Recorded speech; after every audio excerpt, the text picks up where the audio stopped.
ጉጅለ ወያኔ ብዙሕን ሓድሕዱ ዝገራጮን መግለጺታት ክትህብ ምቕናያ ዝፍለጥ እዩ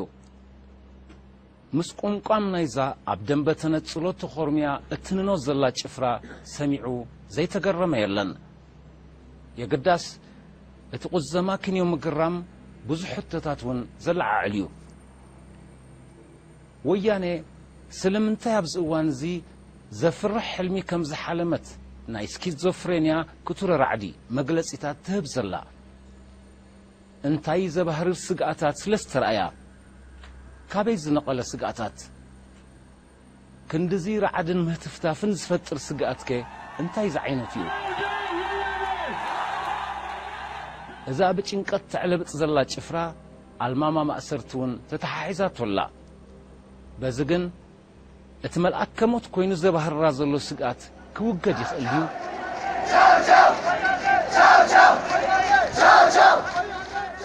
ዒስራ ዓመታት ግዕዘይ ምሕደራ ኣብ ህዝቢ ኢትዮጵያ ዝፈጠሮ ምረት ክሳብ መዓስ ተዓብዒቡ ክቕጽል ይኽእል እቲ ኣብ ውሽጢ ሃገርን ወፃእን ንግንቦት ዝወዳደብ ዘሎ ይኣክል ዝብል ምንቅስቓስ ኢትዮጵያውያን እንታይ ክወልድ ይኽእል ወያኔ ነቲ ዝቀራረብ ዘሎ ነትጉ ህዝባዊ ተቃውሞ ክትዓክቶ ዓቕሚ ኣለዋ ድዩ ወይስ ዘልቅሳ ዘሎ ምሕር ተስፋ ምቑራጽ እዩ ድሕርቲ ኩሉ ሃገር ዝሓመሰ ተንኰላታ እሞ ኣልቂሳ ኸብድመን ክተበቕቡቕ ትኽእል ህዝቢ ኢትዮጵያ ብመልቀስ ናይዛ ደም ንጹሃን ዜጋታቱ ሰተየት ደመኝኡ ክቡቕቡቕ ድዩ ትጽቢታ ወያኔ ኣብቲ ተቃልሖ ዘላ ናይ ጭንቀት መግለጺታት ነቲ ዘይመላዓልታ ክቡር ህዝቢ ኤርትራውን ኣልዒላላ ትማሊ ኣብ ልዕሊ ኤርትራውያን ይቕረጽ ዘይበሃሎ ግፍዒ ዝፈጸመት መቓብር ስዋኣት ከይተረፈ ክትፍሕር ዘይሓነኸት ጭፍራ ብስም ህዝቢ ኤርትራ ክትመጻድቕ ዝዋውዕ ክትኣስር ፈቲናላ ጽኒሓ ድማ ኣመል ምስ መግነዝ ከም ዝበሃል ብሰንኪ ጉዕዙ ምሕደርኣ ንህዝባ ኣብ ዓዘቕቲ ድኽነትን ጥሜትን ዘስጠመት ወያኔ ኣብዚ ናይ ሕጂ ቁዘማኣ ኤርትራ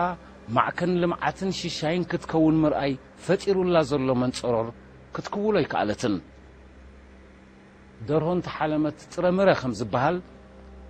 በቲ ልሙድ ሕስድናኣ ኸኣ ቁጠባ ኤርትራ ናይ ምዕናው መደብ ሒዘ ኣለኹ ክትብል ተሰሚዓ ሃለውሎ ወያነ መጥመር የብሉን ንኤርትራን ግብፅን ካልእን ደም ኣሜሪካ ምዘየለ ልብል ወለዳዊ ስግኣት ምፍጣጥ እንታይ ዓይነት ዝርባዕባዕ ክበሃል ይከኣል ደጊፎም ተለሃይዋስ ዘላ መስልዋ ከም ዝበሃል እዛ ጭፍራ ኣዋዜማ ውድቀታ ብርዑድ ቃና ስጉምቲ ክወስድ ክትብሉን ተሰሚዓ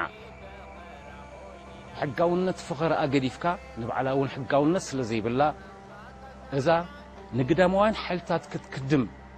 ኣብ ዝኣተወቶ ኩናት ብተደጋጋሚ ስዕረት ተጎርቢሳ ዝማሰነት ጭፍራ እንታይ ክትገብር ተኽእሎ ኣለዋ በየናይ ሓሞት ሞራሉ ባይታ ዘበጠ ርሙስ ወተሃደራዊ ዓቕሚ ኣብ ዓለም ጭራ ስራዕ ቁጠባ ብብልሽውና ምሕር ዝጠስጠሰት ውድቕትን ንዕቕትን ሃገር ብድሑር ስድራ ቤታዊ ጉጅለ እትምራሕ ስርዓት በየናይ ሩሕያ ምዒ ክትብል እቶም ኣበየ ከባቢኡ ኣብ ዘይወፅእ ዓዘቕቲ ተሸሚሞም ዝርከቡ ዓንደርቲ ጎይቶታኸ ድሕርቲ ኩሉ ዝተሰከምዎ ፍሽለትን ስዕረትን ከም ቅድሚ ሕጂ ኣያ ክኾንዋ ዓቕምን ቁርብነትን ኣለዎም ድዩ እዚ ሕቶታት ዝን መልስታቱን እታ ጭፍራ ንእትርከቦ ኩነተ ነውፂ ዘጉልሕ እዩ ዝረዓደን ዝተጨነቐን ኣእምሮ ድምፂ ብምፍጣርዩ ክዛነን ክተብዕን ዝፍትን መግለጺታት ናይዛ ጭፍራ ድማ ካብኡ ዝሓልፍ ትርጉም ዝወሃቦ ኣይኮነን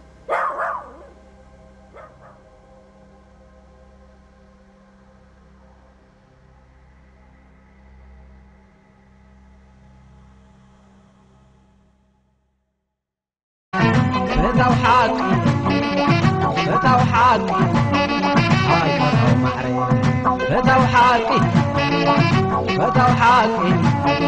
هاي